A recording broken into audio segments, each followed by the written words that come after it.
그래서 러시아 내부에서 이런 얘기들이 지금 있어요. 지금 우크라이나 상황에서 전쟁이 위기라면 인구 상황은 재앙이다. 우크라이나가요, 일단 우리나라처럼 출산율 굉장히 낮고요. 그 다음에 사망률 높고요. 근데 그거보다 더 중요한 인구학적인 그 팩터는 유럽으로 이주가 굉장히 많았어요. 이 2,900만은 지금 현재 우크라이나 내에 계신 분인데요. 지금 전쟁이 일어나고 그러니까 해외로 피난 가신, 그래서 안 돌아오고 계시는 분이 한 700만 명 정도 되거든요. 우크라이나 내에 우크라이나 분들이 그 국가 존립 자체가 위험하단 말을 직접 쓰세요. 이러다간 정말 인구가 반토막이 날 거다. 이러다간 GDP를 생산할 인구가 사라질지도 모른다. 그렇기 때문에 지금 우크라이나는 영토냐 사람이냐의 갈림길에 서 있다라고 말씀을 하시고요. 각 분야 최고의 전문가들을 모시고 그분들의 인사이트를 깊이 있게 살펴보는 신과 대화 시간이죠. 워낙 또 국제 정세에 영향을 많이 미치는 그런 이슈이기 때문에 우크라이나, 러시아에서 지금 무슨 일이 벌어지고 있는지, 네. 정말 우리가 지금 뉴스에서 보고 있는 그런 상황이 맞는 것인지 아니면 또 다른 사실들이 존재하는 것인지 오늘 그 이야기를 한번 나눠보도록 하겠습니다.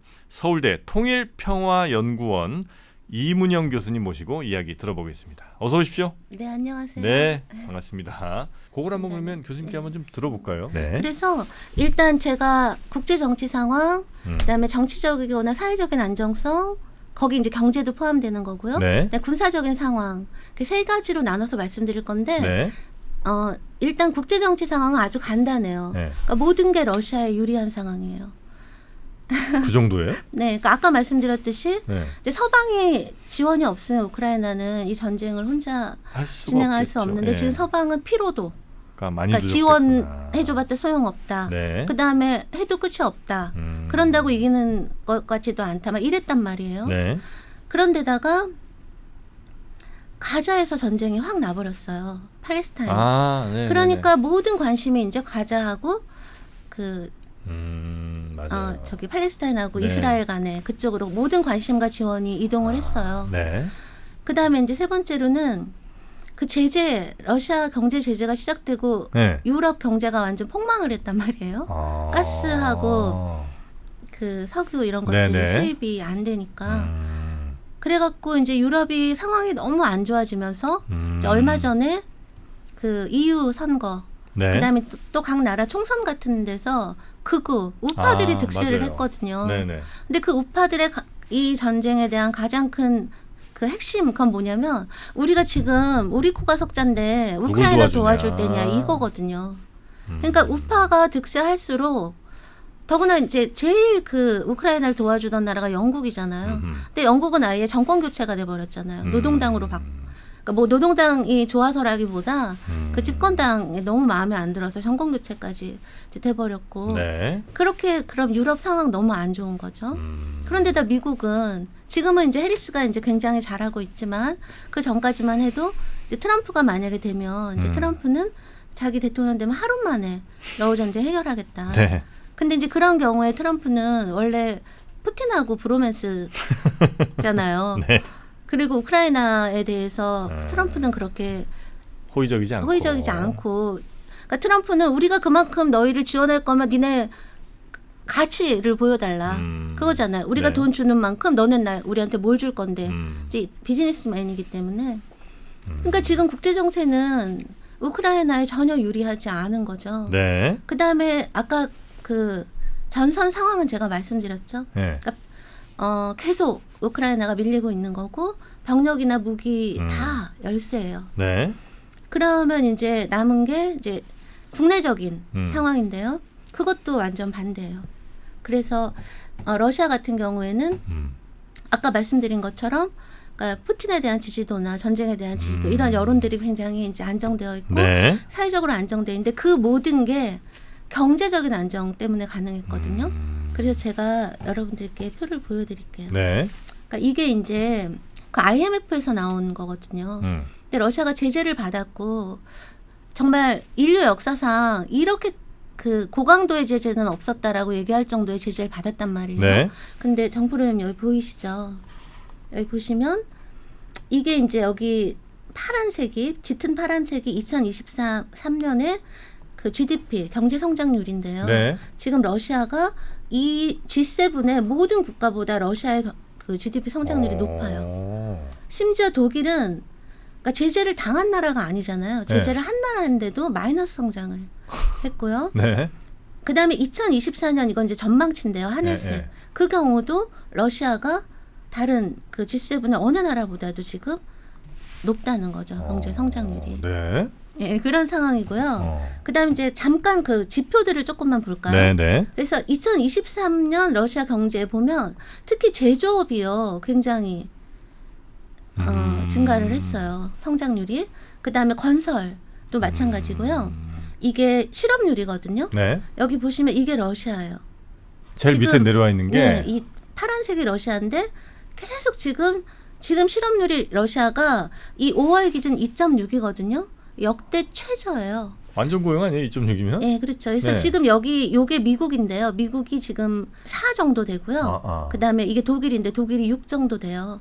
근데 러시아가 지금 2.6인 거니까 실업률도 굉장히 낮죠. 4도 굉장히 낮다고 하는 편인데 네네. 2.6이면 정말 2.6이에요. 사람이 없어서 예, 그러니까 오히려 지금 러시아의 가장 큰 문제 인력난이에요. 구인난. 네, 구인난이에요. 그다음에 임금 실질 임금 인상도 한번 보시겠어요? 예. 이게 2024년 5월인데 8.8%예요.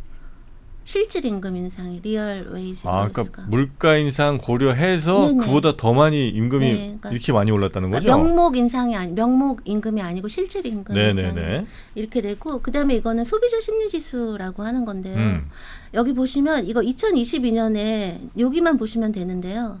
2022년에 쑥 떨어졌잖아요. 네. 근데 그쵸. 그리고 나서부터 바로 굉장히 빠르게 증가하는데 이게 소비자 심리 지수 지금 여기서만 빠르게 증가하는 게 아니라 지난 10년간 역대 최고예요. 그러네요. 그다음에 이게 이제 기대 지수잖아요. 그러니까 네. 앞으로 경제가 좋을 것 같다. 예. 그것도 최대고요. 그다음에 지금 상황이 어떻다라는 그 현재 상황을 평가하는 지수도 네. 지금 10년 만에 지금 이게 최고치인 상황이거든요. 그러면 이제 이것이 어떻게 가능했는지가 좀 궁금하실 텐데 네. 러시아의 그 국부의 원천이 석유가스 판돈이잖아요.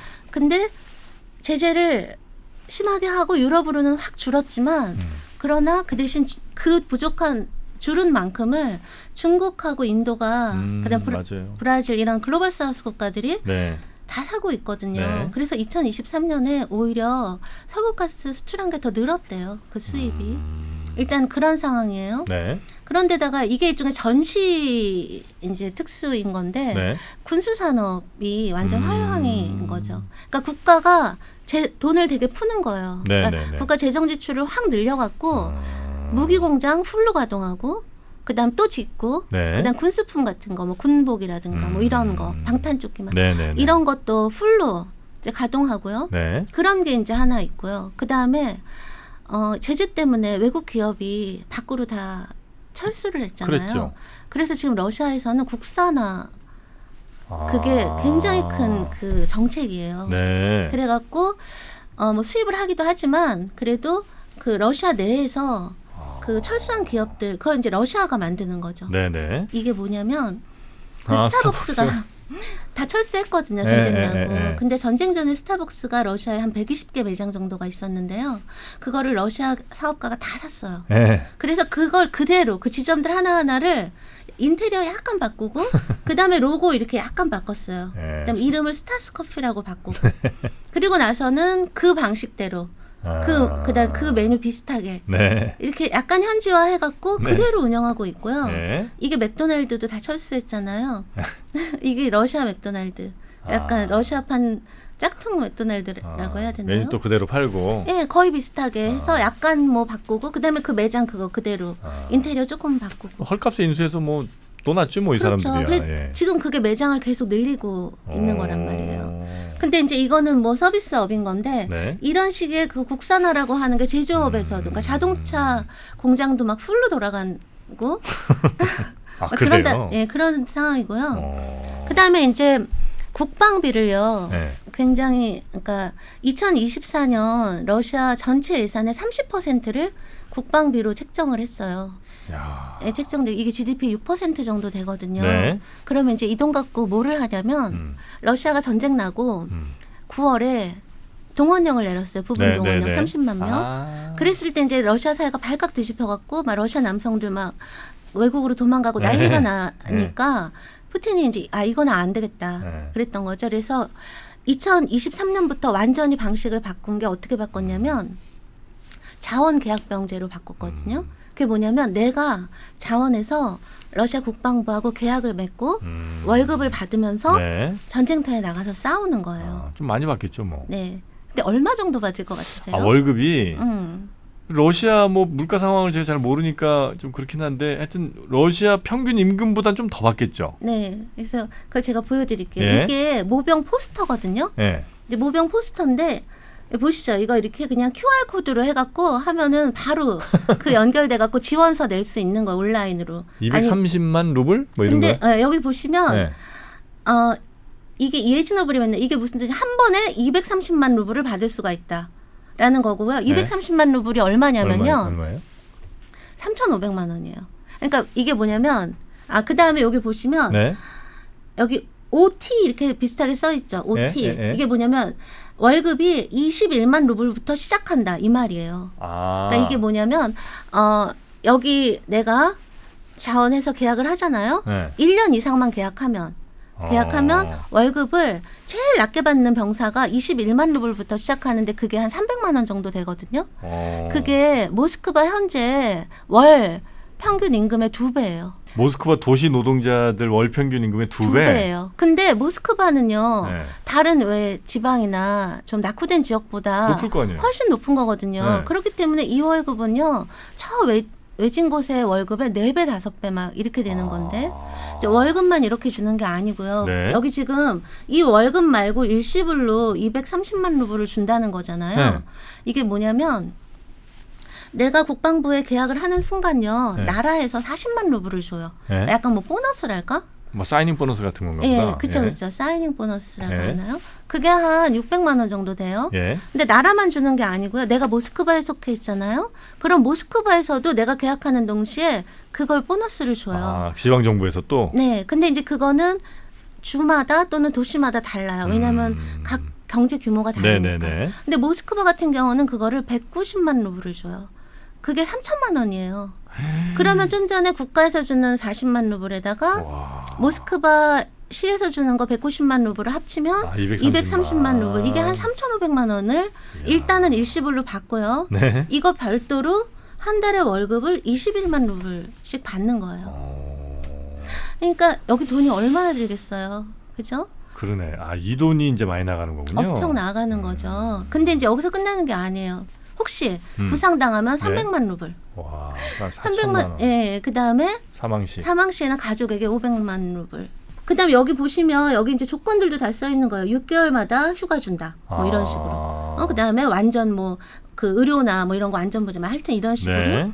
그러니까 이런 식으로 해서 국방비가 이렇게 이제 많이 편성이 되고 이렇게 이제 돈이 풀리는데 근데 단지 군인들만 이 계약병들만 이렇게 월급을 많이 받는 게 아니라 네. 아까 말씀드린 것처럼 한창 일해야 되는데 이제 그래갖고요. 이거 이렇게 계약병제로 하고 나서부터 1년에 54만 명이 계약을 했어요. 그게 하루에 1,400만 명 꼴이거든요.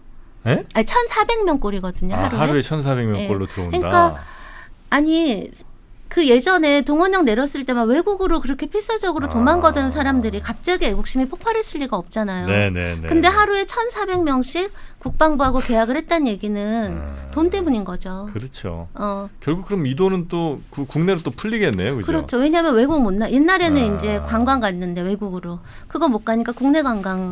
그럼 국내 내수는 또 좋아지고. 그렇죠. 그런데다가 아까 말씀드린 것처럼 그 제조업 같은 것들 이런 게 이제 막 새로 지어지고 풀로 막 이렇게 되니까 거기 그런데다 이렇게 군대로 많이 빠지니까 노동력이 많이 부족하잖아요. 그리고 또 그때 전쟁 일어나고 나서요. 러시아에서도 이 전쟁 싫어서 또는 어떤 안정성 때문에 뭐 그런 그다음에 정치적인 이유로 외국으로 나간 사람이 한 100만 명 정도 되거든요. 근데 그중에 특히 이렇게 IT 이런 식의 굉장히 고학력 그다음에 전문직 종사자들이 네네네. 많아요. 네. 근데 어쨌든 그런 식으로 그러니까 좀 쓸만한 인재들이 많이 나간 거죠.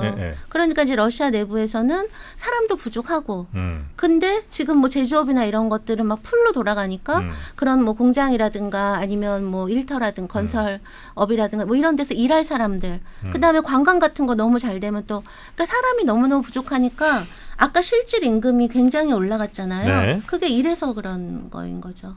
그래서 지금 전반적으로 러시아 국민들 그 임금, 소득 네. 수준이 굉장히 다 올라갔는데 더 중요한 거는 이게 원래 잘 살던 사람들의 수준이 올라간 게 아니고요.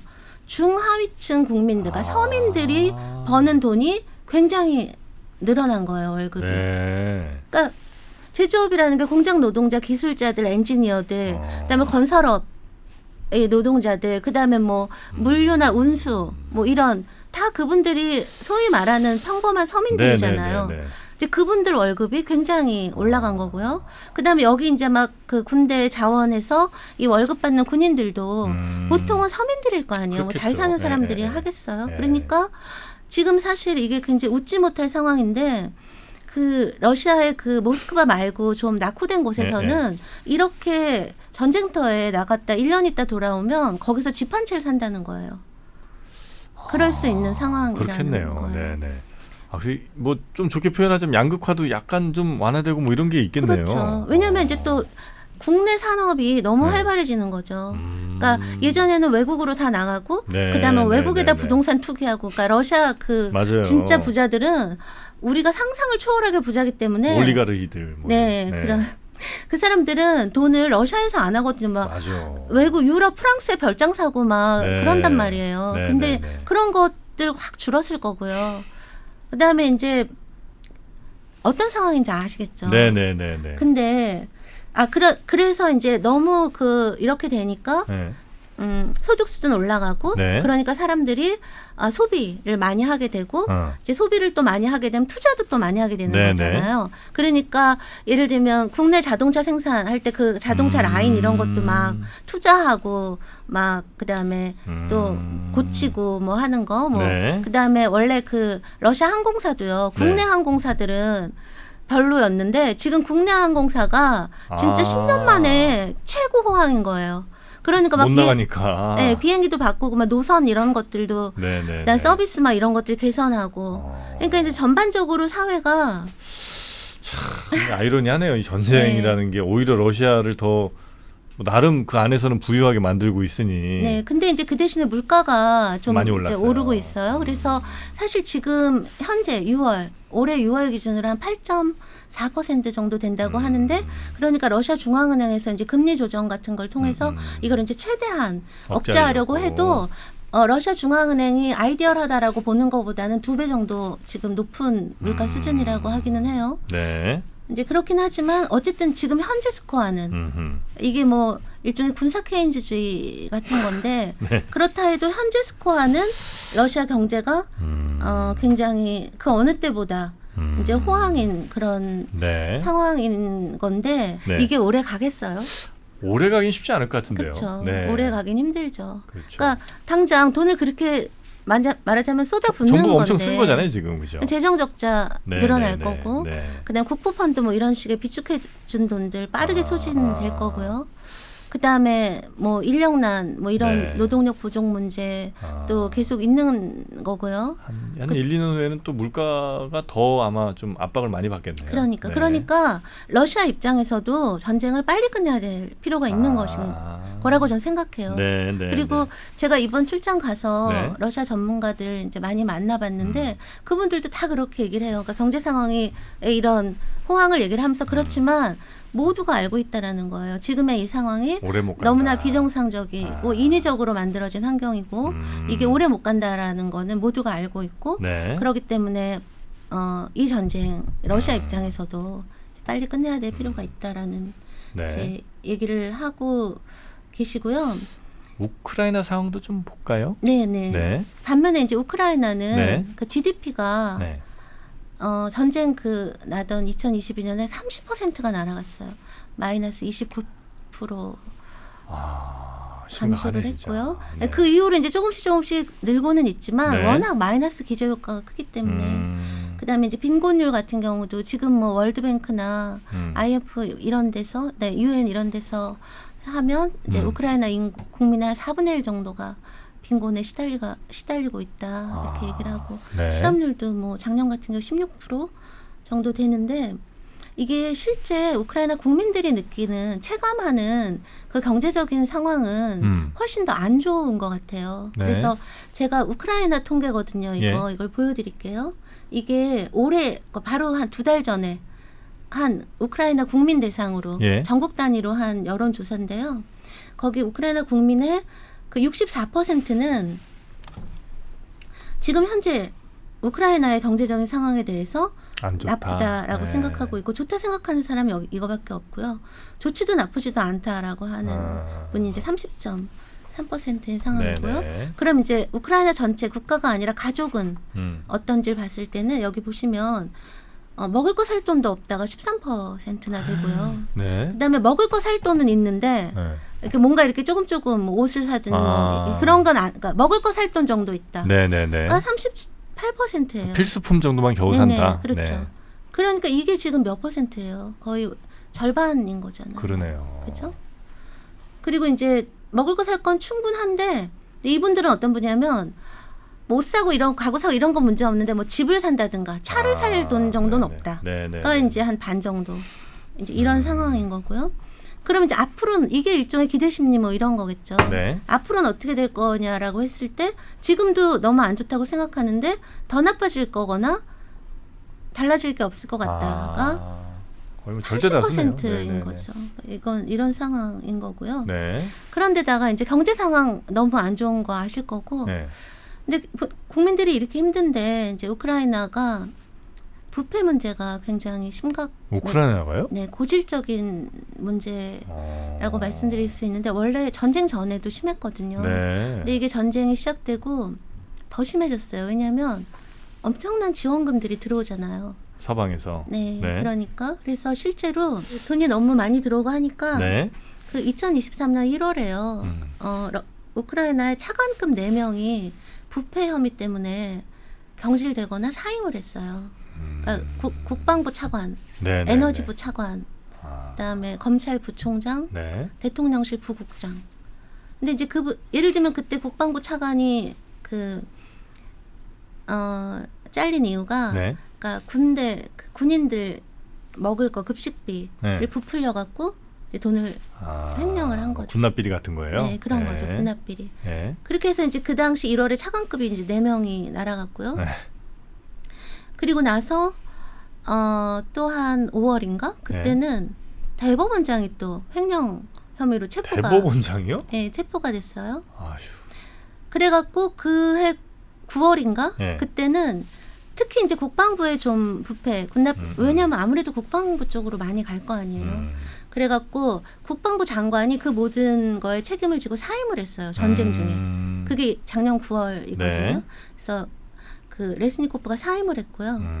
그 다음에 또 그때쯤에 무슨 일이 있었냐면 지금 이제 우크라이나는 병력이 너무 없기 때문에 총동원령 상태거든요. 총동원령 상태고 그래서 상시적인 그 징집이 이루어지고요. 네. 그 일을 하는 그 센터가 있어요. 그걸 TCC라고 하는데요. 지역 모집 센터라고 하는데요. 병무청 비슷한 일 하겠죠. 네, 뭐. 네. 네. 그 TCC에서 이제 모든 징집 업무들을 하는데 예. 젤렌스키가 작년 한 9월인가 10월에 그 TCC의 전국 모든 책임자를 경질했어요. 왜냐하면 그 사람들이 돈 받고 빼주고 뭐 이랬어요. 징집 명단에서 빼주고 한 그 부패 뇌물 것 때문에. 근데 그게 어느 한 군데가 아니라 전국적 전국을 현상이에요. 다 경질을 했어요. 그 다음에 이제 올해 1월 달에는 네. 또 대규모 무기 조달 비리가 터졌는데 4천만 불 규모였어요. 4천만 불이요? 4천만 불. 이게 뭐였냐면 500억. 박격 포탄을 샀대요. 네. 그래서 결제가 돼서 돈은 없어졌는데 포탄은 없는 거예요. 그래가 그것 때문에 또 국방부 관련된 4명이 이제 또 체포가 되고 그리고 얼마 안 있다가 전임 국방부 차관이 또 그 횡령 혐의로 또 기소가 됐는데 그 사람 그 규모는 2,500만 불. 그러니까 이게 좀 상상이 되세요? 4천만 불, 2,500만 불. 아니 전시회 그 모양이면 사실은 사형감인데 다들. 그렇죠. 그러니까 예. 사회적으로 이제 부패가 너무 심하고 그래요. 그러면 어떻게 국민들이 사기가 높을 수가 있겠어요. 그렇죠. 그런 상황에서 그러니까 지금 우크라이나에 너무나 큰 문제가 하나는 부패, 하나는 이제 징집 기피거든요. 병역 기피인데 지금 정말 우크라이나 너무 병력이 없어요. 그러니까 어느 정도냐면 네. 서방에서 아무리 무기를 지원해줘도 쏠 사람이 없다라고 얘기되는 정도예요. 그러니까 지금 그 기습작전에 대해서 우크라이나 내부에서도 불만이 많죠. 네네. 아까 그 제가 파크롭스크라고 하는 곳이 함락 네네네. 직전이라서 그 주민들 막 하고 있다 그랬잖아요. 그럼 그 대피하는 그분들 인터뷰를 들어보면 왜 우리를 버리냐라는 거예요. 그 막 잘 싸우고 그다음 무기 많이 갖고 있는 사람들이 왜 거기 가서 왜 우리를 버리냐라고 얘기를 한단 말이에요. 네네네. 이제 그런 상황인데 어쨌든 너무 병력이 없으니까 모병을 하면 징집을 하면 충분하게 훈련을 시켜서 보낼 수가 없는 거예요. 그러니까 전사율이 너무 높아요. 가서 너무 빨리 죽는 거예요. 그런데다가 죽는다고 해서 나라를 구할 수 있을 것 같지도 않은 거예요, 이제는. 그죠? 그런데다가 우크라이나 국민들이 너무 뭐 그분들이 이상해서 병역 기피를 하는 게 아니다. 애국자가 아니라서 그런 게 아니라 보면 위에서는 막 횡령 비리 터지고 그렇죠. 있고 예. 그다음에 보니까 돈 많은 사람들 이런 사람들은 다 뇌물로 해갖고 빠지고 돈 없고 힘 없고 백 없는 사람들을 가는 거예요. 그럼 누가 가려고 하겠냐는 거죠, 이거를. 그래갖고 지금 병역 기피가 이제 너무 심하니까 네. 얼마 전에 젤렌스키가 바로 5월 18일에 새로운 동원법을 발효를 했어요. 뭐예요? 이제 우크라이나도 죄수를 모병하기 시작했어요. 모병하기 시작했고요. 네. 그다음에 이 새로운 동원법이라고 하는 거는 처벌을 굉장히 강화하는 거예요. 그러니까 모든 우크라이나 18세에서 60세 남성들은 모두 다 군 데이터베이스에다가 자기 사는 곳 전화번호를 다 의무적으로 업로드를 해야 돼요. 그러면 그걸 따라서 징병 통지서가 나가는데 그러고 나서 열흘 안에 그 TCC에 나와서 신체 검사 받고 이걸 안 하면 일단 벌금을 굉장히 세게 때리고요. 네. 그리고도 안 하면 운전면허를 박탈을 해버리고 그다음에 계좌 동결, 자산 압류, 그다음에 형사처벌도 받을 수 있고 막 이렇게 이제 세게 해버린 거죠. 그러니까 지금 우크라이나가 이 기습작전이 있기 전에 직전까지 상황이 어땠냐면 이제 이 동원법 새로운 동원법에 이게 뭐냐면 시위하는 거거든요. 제가 좀 전에 징집 통지서 받고 지키지 않으면 운전면허증 뺏어간다 그랬잖아요. 이게 뭐냐면 이 새로운 동원법이 발효되던 바로 그날 우크라이나 트럭 운전사들이 이게 키이우에서 오데사 가는 하이웨이인데요. 거기다 트럭 세워놓고 이 새로운 동원법 취소하라고 시위하는 거예요. 그러니까 왜냐하면 이 트럭 운전사들 입장에서는 운전면허를 뺏어버리잖아요. 그러니까 이분들은 전쟁터 가서 죽든지 아니면 생계가 끊어져 죽든지 굶어 죽든지 둘 중에 하라는 거냐 이러면서 이제 시위를 한 거고요. 근데 그것뿐만이 아니라 이제 불법 출국. 여기 이게 이제 굉장히 유명한 사진이거든요. 이게 이제 지금 우크라이나 성인 남성들은 외국으로 나갈 수가 없어요. 금지돼 있어요. 왜냐하면 그 총동원 체제이기 때문에 언제든지 군대가 전선이 부르면 가야 되니까요. 그러니까 일단 이제 뇌물 같은 거를 써갖고 최대한 그 징집 명단에서 빠지는 게 안 되는 경우는 불법 출국을 하는 거죠. 그래서 이게 뗏목 우크라이나 뗏목이 아니고 튜브예요. 고무 튜브. 그래서 우크라이나에서 루마니아로 그 국경 사이에 강이 흘러요. 티사강이라고 하는데요. 거기 이렇게 튜브로 넘어가는 거예요. 그러니까 불법 도강을 하는 거죠. 그다음에 이 사진은 여장을 한 거예요. 우크라이나 남성이 여장하고 이제 여동생 여권 들고 가다가 당연히 누가 봐도 알지 않겠어요. 그래서 다시 잡혀갖고 이제 다시 돌아오는 거거든요. 근데 사실은요 이런 것들이 이제 서방 언론에는 굉장히 많이 보도가 돼요. 그래서 지금 여기 보시면 이게 이코노미스트 기사인데 동원령 있고 딱 열흘 만에 기사잖아요. 그러니까 이미 이 전부터도 그 강에서 그 티사강에서 막 도강을 하는데 굉장히 많은 사람이 그 강 건너다 빠져 죽었거든요. 그래갖고 이게 이제 새 동원법이 내리고 필사적으로 도망을 하면서 이게 죽음의 강이 됐다라는 거예요. 너무 익사하는 사람들이 많으니까.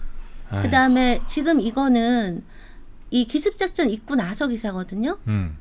그 이후로도 여전히 그 아까 그 얘기 드린 그 보더가드 국경 수비대들이 이제 EU하고 우크라이나 사이에 뭐 강이라든가 뭐 이런 것들을 검문을 하고 있는 것이고 작년 11월 통계만으로도 이 BBC의 그거에 의하면 우크라이나에서 유럽으로 불법 출국을 한 우크라이나 남성이 2만 명 가까이 된다라고 이제 얘기가 근데 되는. 저런 상황이면 뭐 누구라도 진짜 나라를 사랑하지 않아서가 아니다 정말. 그렇죠. 나라를 사랑하지 않아서가 아닌 거죠.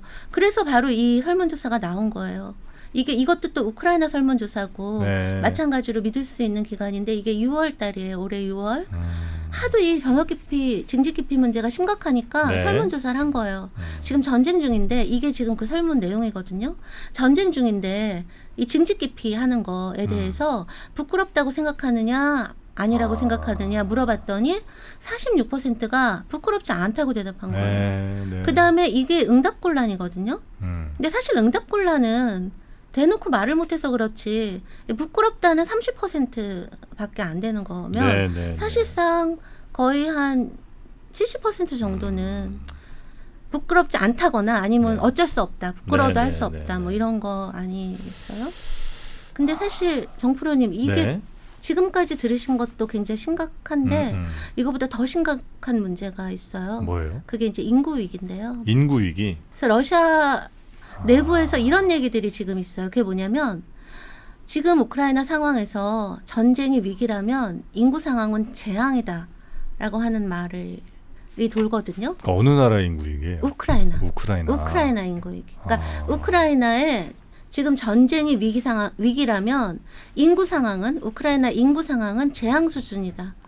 이제 그게 왜 그러냐면 네. 이 그래프를 보여드릴게요. 이게 2021년이면 전쟁 전이죠. 네. 우크라이나 인구가 4,100만 정도 됐어요. 근데 이거는 크림은 이때 이미 러시아가 이제 합병을 했잖아요. 크림 인구 뺀 거예요. 크림 인구를 합치면 한 4,350만 정도 되거든요. 근데 지금 현재 스코어 인구가 2,900만이에요.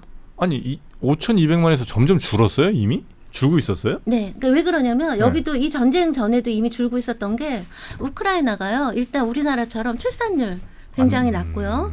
그다음에 사망률 높고요. 근데 네. 그거보다 더 중요한 인과학적인 그 팩터는 유럽으로 이주가 굉장히 많았어요. 그러니까 지금 아니어도 예전부터도 유럽으로 가는 사람들이 되게 많았기 때문에 계속 이렇게 자연 감소가 이미 있었던 거죠. 네. 그랬다가 이제 2014년에 원래는 여기서 뺐어야 되지만 이제 여기서 제가 뺀 건데 네. 2014년에 크림 반도를 뺏기고 난 걸 제가 여기서 뺀 거거든요.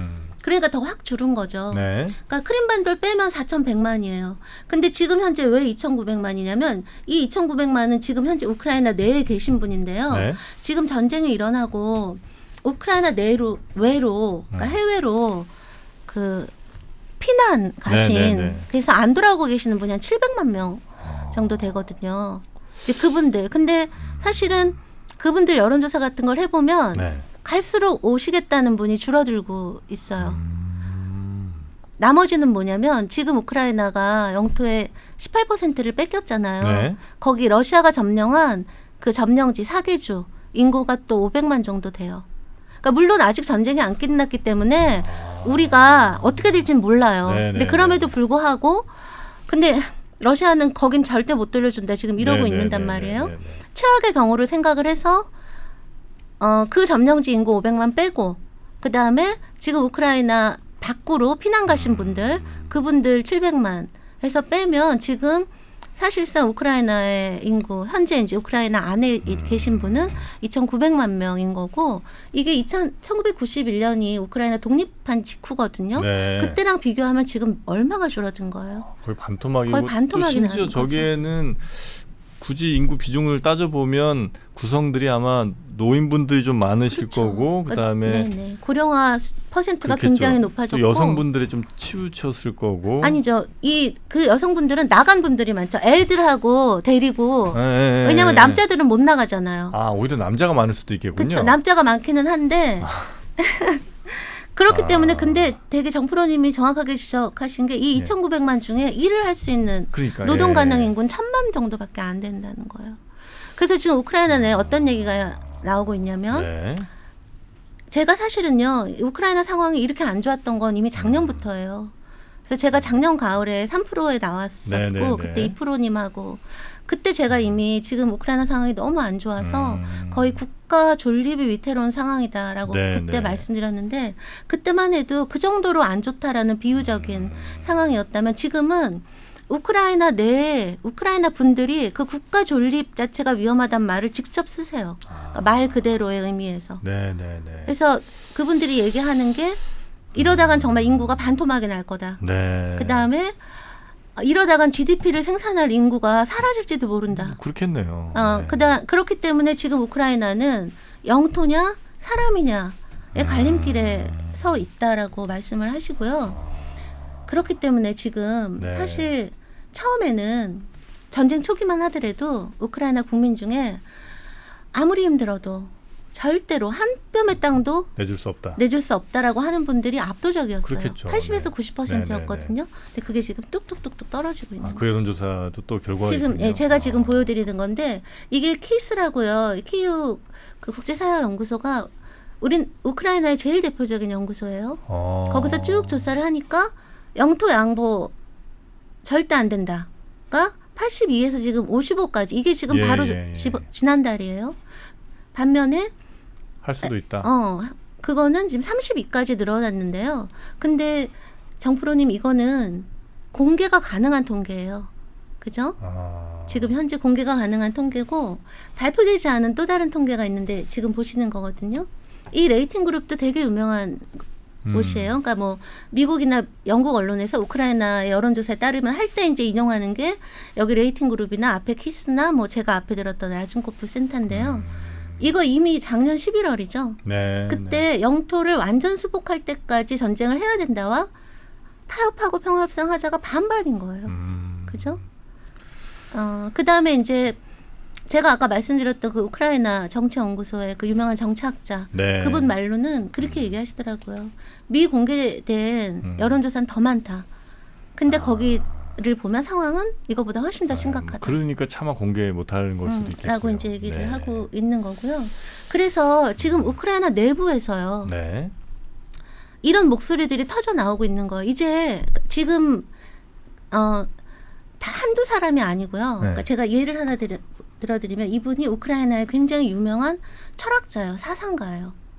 이분 이름이 바우메이스제르라고 좀 이름이 어렵죠. 근데 이제 이분이 얼마 전에 그러니까 이게 2024년 7월이거든요. 네. 인터뷰한 내용인데 그 내용을 제가 이제 영어로 푼 건데요. 우크라이나는 이제 러시아 못 이긴다는 거예요. 물론 그렇다고 해서 러시아가 이긴다는 것도 아니에요. 둘 다 네. 패자라는 거고.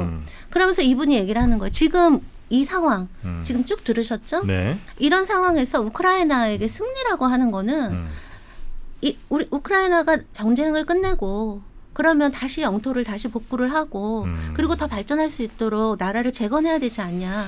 그럴 수 있는 리소스 그중에서도 사람을 보호하는 게 우크라이나한테 승리라는 거예요. 이분 말씀하신 이 내용이 그 내용이고 국민 다 죽었는데 영토 지킨 뭐 영토 하냐. 지켜서 뭐 하냐는 거예요. 그러니까 여기 아예 그렇게 얘기를 하시는 거예요. 그러니까 영토를 얻을 수 있는 그 가능성은 그러니까 더 길어질수록 우리는 더 힘들어질 뿐이다. 근데 이분의 결론은 근데 우크라이나 정치가들은 이 점을 이해하지 못한다. 그러니까 젤렌스키 얘기를 하는 거죠. 네. 근데 이 얘기를 이렇게 뭐 철학자만 얘기하는 게 아니고요. 그러니까 우크라이나에 오피니언 리더가 있을 거 아니에요. 네. 거기도. 그다음에 뭐 그 파워 블로거들, 인플루언서들. 그다음에 이제 젤렌스키에 대한 반대 세력이 있잖아요. 야당 지도자들. 이런 사람들이 다 지금 이제 이런 얘기를 하고 있고요. 네. 그래서 젤렌스키 지지율이 이제 이런 상황이기 때문에 지금 제가 보여드리는 게 젤렌스키 지지율 변화거든요. 그러니까 전쟁 직후에는 거의 정말 90%, 전쟁 직전에는 정말 바닥이었어요. 네. 근데 전쟁 나고 거의 90%까지 올랐는데 지금 이게 지금 56%까지 떨어졌잖아요. 근데 이것도 또 공개할 수 있는 여론조사인 거고요. 아까 그 새로운 병역 네. 동원법 그 이후로는 17%까지 뭐 떨어졌다 막 이런 얘기도 있고 한데 이제 퍼센트가 지금 중요한 게 아니라 네. 그러니까 지금 우크라이나의 상황이라고 하는 것이 네. 이제 이렇게 엄혹한 상황이라는 것이고 네. 그럼 지금 이제 정프로님이 쭉 들어보셨잖아요. 그 기습작전 네, 얼마 전에 네. 본토 점령에 대해서도 들어보셨고 그 상황이 어떤지 뭐 여러 전망에 대해서도 들어보셨고 그다음에 지금 러시아 상황도 들어보셨고 우크라이나 상황도 네, 들어보셨잖아요. 그러면 설사 기습작전이 성공한다 하더라도 이게 젤렌스키의 희망대로 지금 현재까지의 흐름이나 분위기를 역전시킬 수 있을 거라고 생각이 되세요? 아니 지금 젤렌스키 혹은 뭐 우크라이나가 할 수 있는 선택지라는 게 거의 없어 보이는데요. 그러니까 네. 말씀하신 것처럼 이런 걸 해서 이렇게 하려고 했다기보다는 전세를 뒤집기 위해서 했다기보다는 네. 이거 말고는 다른 방법이 음. 없었던 거이라는 생각이 들어요. 그럼 여기서 우리가 하나 물어볼 게 하나 있는데요. 그러니까 이거밖엔 방법이 없다라는 극약 처방. 그럴 때 그럼 그 방법과 그 처방은 뭐를 위한 방법이고 누구를 위한 방법이냐라는 거예요. 그게 우크라이나를 위한 방법이고 처방인지 젤렌스키를 위한 방법이고 처방인지 그런데다가 그 점령 영토를 대선 때까지는 유지해야 된다. 미국 대선이 끝날 때까지는. 그게 무슨 사실 네타냐후 같은 경우도요. 네네네. 솔직히 어떤 나라가 침공을 하고 어떤 나라가 침공을 당하면 우린 당연히 그 침공 당한 나라한테 심퍼시를 주죠. 그렇죠. 당연히. 예. 근데 이스라엘은 사실 따지고 보면은 하마스한테 침공 당한 거예요. 근데 지금 다 이스라엘을 욕을 하고 있단 말이에요. 네. 근데 또 네타냐후는 심지어 미국도 네타냐후 압력을 가하고 있는데도 지금 꼼짝도 안 하고 계속 전쟁 상황을 악화시키고 있는데 네. 거기에 대해서 사람들이 그렇게 많이 얘기하잖아요. 비판하는 게 이건 이스라엘의 안보를 위한 게 아니라 네타냐후의 안보를 위한 거다. 그 사람 총리 전쟁 끝나면 총리 그만두고 네네. 그다음 하마스 습격 못 막은 책임져야 되고 그거 아니더라도 감옥 갈 거라면서요. 뭐 횡령 사기 뭐. 네네네. 그러니까 이 사람이 지금 필사적으로 전쟁을 유지하고 있다라고 하는 얘기가 나오거든요. 그러니까 저는 이거는 한번 그냥 네. 어떻게 판단하시는지 이제 판단. 네, 이건 뭐 판단은 우리 시청자분들한테 네네. 좀 넘기도록 하겠습니다. 충분히 상황 좀 알려드렸으니까. 전쟁이 혹시 언제 끝날 거라는 생각을 하세요? 전 네. 올해는 못 갈 것 같은데 저 그냥 이제 말씀 듣기로는 저는요 사실은 작년부터 전쟁은 사실상 끝났다 이렇게 이제 말씀드리고 있었어요. 네네네네. 그리고 저는 이 기습작전이 제 그 생각을 더 굳혀줬다라고 생각을 하거든요. 그렇지만 전투는 끝나지 않은 거죠. 한국 전쟁을 예로 들어볼 수 있을 것 같아요. 그러니까 이 우크라이나 전쟁은 사실 이제 이 우크라이나 전쟁의 솔루션 이럴 때도 코리아 타입 분단 막 이렇게 얘기되잖아요. 그러니까 그러니까 우크라이나 전쟁이 어떻게 될 것인가라고 얘기를 할 때 네. 지금 가장 유력하게 얘기되는 게 한반도형 분단 막 이런 얘기 많이 하거든요. 네. 근데 그 결과만 그 비슷한 게 아니라 과정도 저는 우크라이나 전쟁하고 한국 전쟁이 비슷한 점이 많다라고 생각을 하는데 그게 네. 뭐냐면 정프로님 한국 전쟁이 3년 끌었잖아요. 네. 근데 사실 그 전쟁은요 사실상은 1년 만에 끝났어요. 아, 그렇죠. 근데 내려왔다 나머지 올라갔다 내려왔다. 그죠. 네. 근데 나머지 2년은 네. 협상 한편으로는 치열한 휴전 협상이 전개가 되고요. 또 다른 한편으로는 이 분단선이 그럼 어디서 그어질지 모르잖아요. 그러니까 한 뼘의 땅이라도 더 차지하기 위해서 고지전. 치열한 고지전, 네. 전투 이렇게 이제 벌어졌다라는 거죠. 근데 그 경우에 1년 만에 사실상 전쟁은 1년 만에 끝났다라고 네, 하는 네, 의미는 네. 뭐냐면 지금 정프로님 말씀하신 것처럼 처음에 쫙 내려왔다가 또 우리가 쫙 치고 올라갔다가 그 중국 네. 개입해서 또 쫙 그러면서 아 이거는 어느 쪽도 완전히 이길 수 없는 전쟁이구나 라고 하는 걸 알게 된 게 1년이 걸렸다는 네네네. 거예요. 이제는 뭐 휴전 협상밖엔 답이 없구나 라고 하는 걸 알게 된 게 1년 걸렸어요. 그리고 나서 이제 2년 동안 협상하다 하면서 한편으로는 고지전 하면서 네네. 근데 그동안에 그 2년 동안에요. 얼마나 많은 사람들이 맞아요. 죽고 다쳤나요? 네. 그러니까 제가 이 통계가 정확한지 모르겠는데 그때 하루에 1,000명의 사상자가 발생했다고 해요. 그러니까 어차피 협상할 거였잖아요. 네네. 그다음에 한국 전쟁은 정말 그런 게 더구나 협상 그 정전 후의 상황도 전쟁 전의 상황으로 돌아간 거잖아요. 그냥 그 전에도 우린 분단이었고 그리고 나서 전쟁 끝나고도 분단인 건 그렇죠. 마찬가지인 네, 거잖아요. 네, 네, 네. 그런데다가 어차피 전쟁 1년 만에 이거는 무승부다. 끝난 건데 협상 질질 끌고 유예되고 하느라고 2년 동안 죽지 않아도 되는 사람, 다치지 않아도 되는 너무나 많은 피해가 생겼단 말이에요. 네. 근데 지금 이 우크라이나 전쟁이 딱 그 상황인 거예요. 그러니까 지금 아까 제가 보여드린 것처럼 네. 지금 현재 스코어 러시아가 우크라이나 영토의 18%를 지금 점령하고 있는 상태에서 이게 딱 고착된 게요. 우크라이나 전쟁도 전쟁 시작하고 한 1년 됐을 때예요. 그 이후로 의미 있는 변화가 없었어요. 그리고 예, 나서 예. 소모전이었어요. 그냥 정말 한마디로 병력을 갈아놓는 그 과정에서 얼마나 많은 사람이 죽었나요? 네. 근데 이제 러시아는요. 지금 그 18%의 우크라이나 영토를 차지한 게 러시아가 할 수 있는 맥시멈이고요. 앞으로 전쟁이 어떻게 전개된다 해도 러시아가 그 이상의 의미 있는 점령 확장을 할 수 없어요. 당장 기습작전 한번 보세요. 네. 아무리 영토가 넓고 주전선이 따로 있다 해도 더구나 지금 교전 중인 적국하고 접경지대가 그렇게 쉽게 뚫린다라고 하는 게 그게 말이 되냐고요. 네. 그러니까 러시아는 지금보다 18% 이상보다 더 의미 있는 어떤 그 전과를 거두거나 심지어 우크라이나 전체를 점령한다는 건 말도 안 되는 거죠. 그러니까 그거는 불가능할 뿐더러 러시아는 그럴 생각도 없는 거고요. 그러면 반면 이제 우크라이나는 어떤가? 그러니까 러시아가 더 이상의 의미 있는 추가 점령이 불가능한 것처럼 우크라이나도요. 의미 있는 탈환은 불가능해요. 그러니까 냉정하게 얘기해서. 그러니까 지금 처음 1년 이후에 거의 2년 가까운 상황에서 지금 여기까지 온 거라고 하는 거죠. 그러면 이 양측 다 지금 상황에서 큰 변화 없이 그러니까 변화가 있다 하더라도 뭐 어느 정도 아주 조그만 그 변화 정도. 그러니까 아까 푸틴이 40% 점령 못했으니까 이건 좀 채우자 뭐 이 정도의 변화인 거지. 그러면 어차피 이들은 휴전협상, 정전협상을 할 수밖에 없는데 지금 벌써 2년 동안 너무나 많은 희생자가 생겼고요. 그런데다 지금 이 기습작전 이후로요.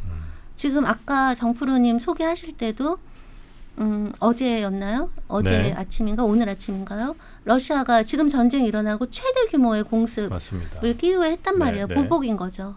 그다음에 또 우크라이나도요. 지금 어차피 이렇게 된 이상 계속 쿠르스크만이 아니라 그 주변에 있는 뭐 벨고로드나 브란스크 같은 다른 국경들을 계속 막 공격하고 원자력 발전소도 뭐라도 해야 될 거 아니에요. 심지어 이제 크림반도 완전히 방향을 확 틀어서 크림반도 다리도 막 그렇게 해야 되는 상황이에요. 그러니까 제가 아까 전쟁은 끝났는데 전투는 계속될 거다라는 게 이제 그런 의미고 더 격화될 거고 그렇게 되는 동안에 또 얼마나 많은 생명들이 희생될 건데 지금 그게 우크라이나에게 얼마나 더 이상의 그 희생이라고 하는 게 우크라이나에게 얼마나 가혹한 상황인가라고 하는 이제 말씀을 드리고 싶습니다.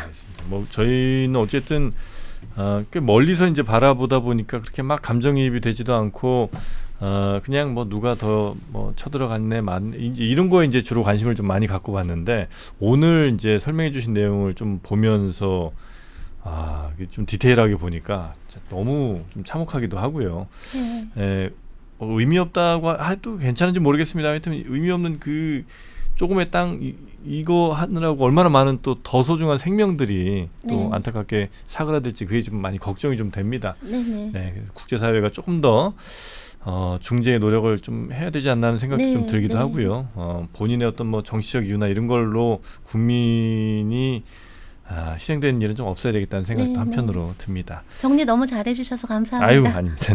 자, 오늘 러시아 우크라이나 상황 그리고 앞으로의 전망 또 전황 등등 전해주신 서울대 통일평화연구원의 이문영 교수님 다시 한번 깊은 감사 말씀드리고요. 다음 기회에 또다시 혹시 모시게 된다면 그때는 좀 평화로운 소식으로 좀 모셨으면 좋겠다. 제가 안 나와야 되는 거죠. 그러니까 안 나오는 상황이 와야 되는 거죠. 제가 그러기를 좀 바라면서 오늘 보내드리도록 하겠습니다. 고맙습니다. 감사합니다.